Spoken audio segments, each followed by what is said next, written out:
that something being legal does not make it right. So Brian Kemp stole it? Why is it that Democrats can't seem to accept results when they don't fall in their favor? It just happens over and over and over again, right? I mean, it's either Russia or it's an unfair election, or, you know, they didn't count all the votes in Florida. I mean, by the way, I hadn't heard any Republicans complaining in Arizona. They had quite a squeaker right there, and they lost the Senate seat. Here with me now, Fox News contributor Deneen Borelli and liberal radio host Ethan Bearman. Ethan, to you first. I mean, what is it? Like, they don't win. It's sour grapes over and over and over again.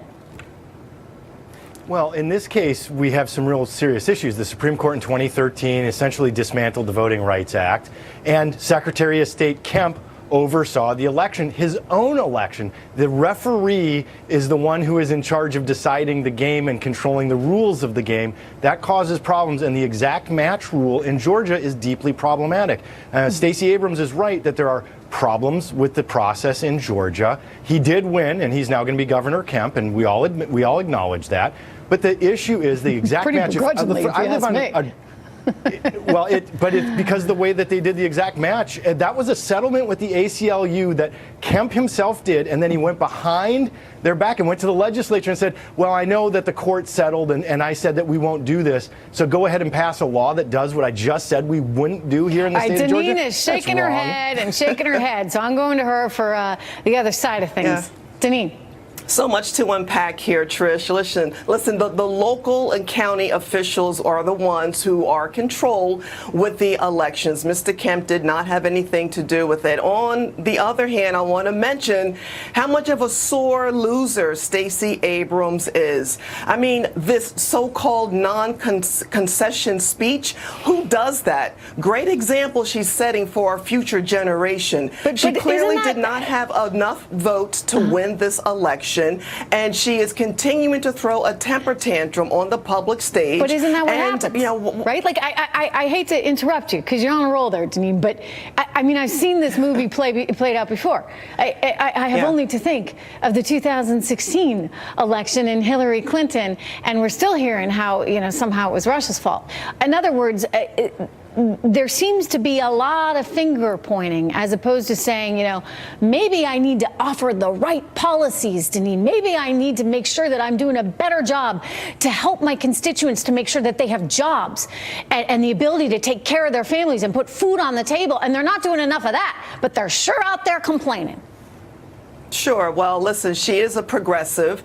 She believes more in the power of big government than the individual. And with her throwing this temper tantrum, she has really ignited the Hollywood elite mob who wants the TV and film industry to boycott Georgia, who gets the tax breaks in that industry. That's going to harm the local citizens who have jobs in that industry. So she's hurting the voters as well. Yeah. You know, Ethan, I worry about the country right now, okay? I worry, one, and we're going to talk about this later in the show, about how divided we are.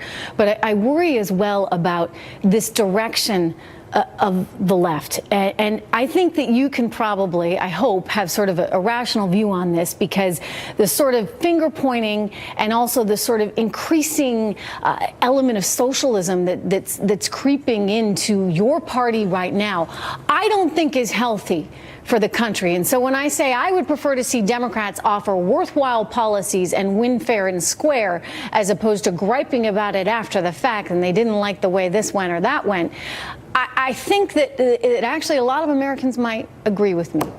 Your thoughts? Well, I think the Democrats just won the House of Representatives on the message of health care. And the fact that we want to make sure that people have access to health care, are covered for pre-existing conditions.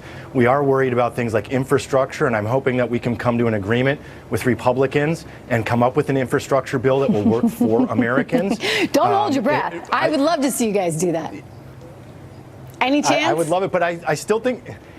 I think so, but I want to go back to Georgia for a second. One person, one vote. That's a democracy, and if there's a policy in place that minimizes people's ability to vote because they put a period on their DR and then wrote drive on the voter registration. But that's the law, and that causes, Ethan. That's the law in and Georgia. It's not okay. And if the citizens want to change that, they have the right to do that. Hang on, Ethan. The flip side of that is that they also have a law that says if you do not put your birth date down, the year that you were born, your vote's still counted.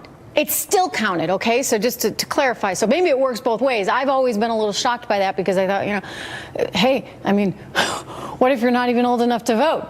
But apparently your birth date doesn't matter. Deneen, I want to make one quick correction. I don't know if I heard you correctly on this, but I know that you said that they're really getting fired up, the Hollywood element in Georgia, or rather about Georgia, and that they want to boycott funding.